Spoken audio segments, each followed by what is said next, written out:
I worked as a custodian in an elementary school for about a year at the time, and I had heard stories from my dad about the place being haunted.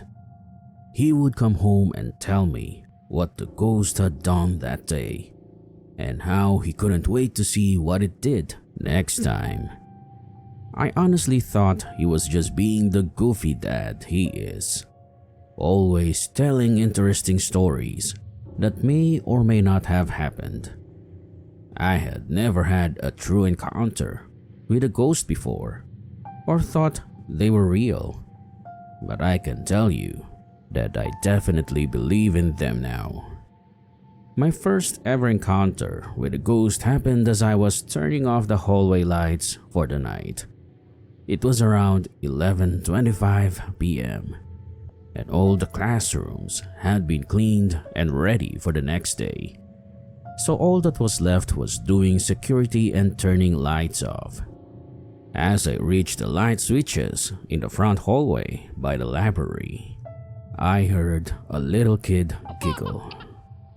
It came from the library, and it was faint but very clear. I froze in place for a moment, and the hairs on my arms stood on end. Then, without another moment wasted, I ran as fast as I could to the boiler room, where us custodians reside at the end of our shift.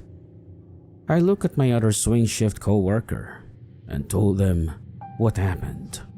They were freaked out. Then I asked them to come with me because I was scared, and we still had a few more lights to turn off. They didn't want to go, but I said we have to turn those lights out. After a bit of convincing and the potential of getting in trouble for lights being on, they begrudgingly agreed to come with me and stayed very close. As we made it to the switches by the library, I was quick to turn them off. Then the ones by the front doors, and then the last ones by the school kitchen. Thankfully, nothing else happened that night, or while I was with a co-worker in the hallway turning lights off. We were both happy it was done and over with. But I knew my co-worker was only temporary, and I had been assigned to this particular school for quite some time. So I was going to be stuck dealing with whatever was going on. I went home after my shift was over and told my dad what had happened. He didn't believe me and told me that he felt the spirit had left after he had acknowledged its presence for a length of time. I asked him what he meant, and he said that one day when he went into the school to clean, he felt like the weight on his shoulders was lighter, as if the spirit had left. Then he said that he never had another ghostly encounter happen since then. I told him that maybe the ghost decided to come back. My dad still brushed it off.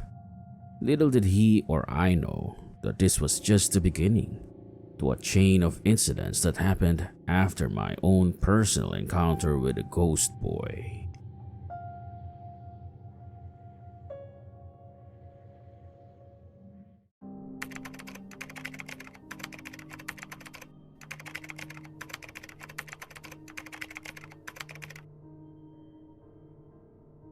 I posted here a couple of days ago about my imaginary friend Lisa.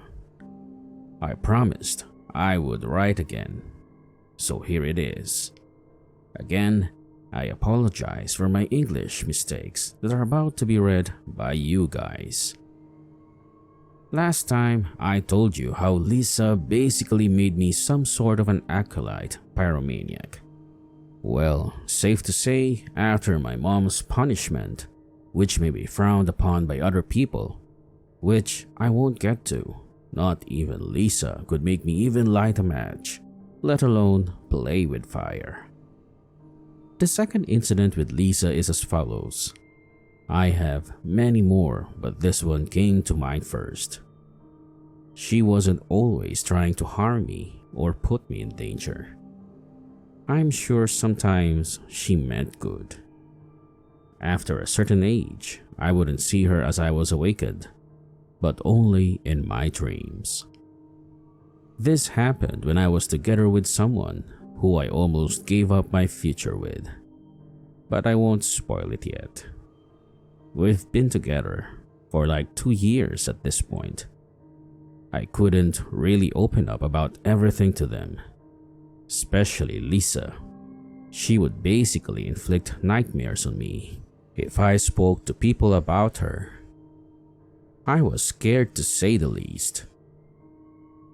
So I was 20 at that point, 23 now, and me and my partner were kind of far away from each other. I would live with my grandma, and they were a manager at a coffee shop in the middle of the biggest city near me at that time. They were 19. Without dragging this for too long, I asked them, "Can we meet tonight?"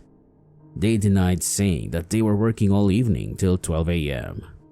Well, I didn't think of it too much because I trusted them. I fell asleep that night and I dreamt of Lisa. I saw her crying above what seemed to be my lifeless body. I ran to her. She looked mutilated at this point due to rapid aging. I asked her, "What is happening with me?" Without opening her mouth, she spoke kinda telepathically to me. "You foolish boy, can't you see when you are being lied to?" I truly didn't know what she meant.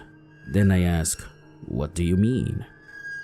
She touched me, grabbed my arm, and I could see visions. I saw a complex of apartments, the number 44 or 45, I cannot remember. Then I saw them cheating on me with a man. The man was more of a boy, blonde and green eyes. I woke up sweating after that. I cried so much. A few weeks later, I randomly looked through his gallery to find pics of me that I took. I could screenshot an Instagram DM with location 10XXX Street Flat 44.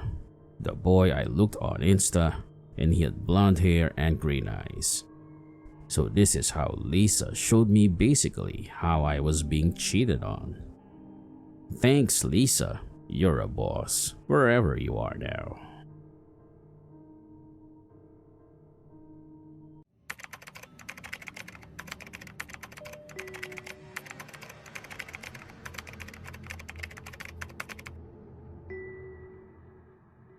So this is something that my best friend's friend from school experienced quite some time ago, and it's been living in my head rent-free ever since I heard it. The friend was driving down to New York City from Ithaca with multiple other friends, and they decided to get an Airbnb in a city, still upstate New York, but I don't know the name of the city, that is closer to New York City, and spend a night there. As the drive to the city is around 5 hours, and they left at a very late hour. When they arrived at the Airbnb, the owners of the house came outside yelling at the group super aggressively, telling them to get out and get off their property. They tried to explain that they booked the place via Airbnb, but they were threatening them to leave, so they did. Super confused and thinking maybe they got scammed. So then the group just decided to continue driving down to NYC. It was raining at that point, and it was very late at night. Like way past midnight, I think. But then they passed by this woman and a child standing in the rain on the side of a highway, which they thought was super random and bizarre. The group started talking about it, and someone in the group actually Googled it because they really thought they had seen a ghost. But what was spooky was the fact that there were actually multiple threads on the internet about it, and there were so many people saying they saw the same thing in the same area. Does anyone know anything about this, or has anyone encountered this woman and the child? I tried to look it up myself, but it's been tough because the name of the city was left out when this story was told to me.